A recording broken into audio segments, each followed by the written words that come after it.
CMFT wins the bronze. Cici Dina beast mode sa ref.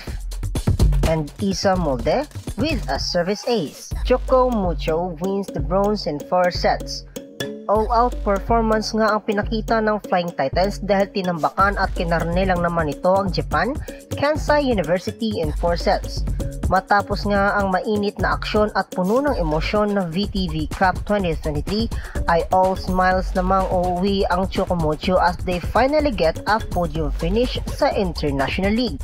Full energy nga at determination ang pinakita ng Flying Titans led by all-out power spiker na si Cici Rondina at ang setting at defense naman ni Dina Wong at Tang Ponce. Overall nga ay maganda talaga ang pinakita ng koponan lalo pa nga at mabilis itong nakapag-adjust sa ginawang gameplay ng Japan. Dikit nga ang laban para sa both teams during the early part of the first set kung saan nga ay mainit din nagsimula ang Japan. Cherry Nuna goes relentless in front of the net. Isa nga ito sa patuloy na magbibigay ng lamang para sa Chocomucho upang makalayo ito. The Tigris power is once alive. Tatapusin nga ang first set by powerful hits made by Cici Rondina and Kathleen Veray. Mainit naman ang Kansai University lalo pa nga at mahilig ngang maghanap ng mga angles ang wing spiker nito.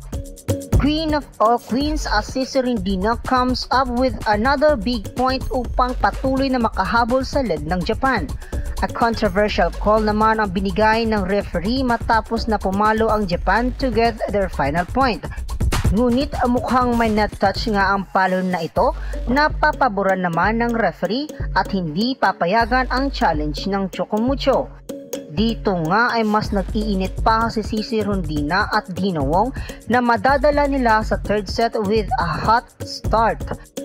Hindi na nga magpapahuli si Maddie Madayag as she unleashes the Madzilla at mas magiging consistent pa ang mga attacks and blocking. Simula na nga ng pagtambak at pagkarne ng Chocomucho lalo pa sa depleting defense ng Kansai University. Kitang-kita nga sa third set na puro missed communication at walang energy na ang koponan ng Japan na mabilis namang ikakapitalize ng Chocomucho. 10-point lead nga with some power, isang malakas na comeback from set 2 ang gagawing motivation ng Flying Titans as they continue to get their momentum. Kay players nga rito ang magandang pagbalasa ni Dina Wong sa mga puto saves naman ni Tang Ponce. Babalasa naman si Coach Dante as he puts Isa Molde as a starter for the fourth set. Back row queen at its finest, mas magiging effective pa nga ang hard hits ni Rondina from the back row. Lalo pa nga at hirap na hirap ang Japan na mabasa ang mga palo nito. Defense is the best offense as Cherry Nunag tallies another black point, putting the Chocomucho Flying Titans at the match point.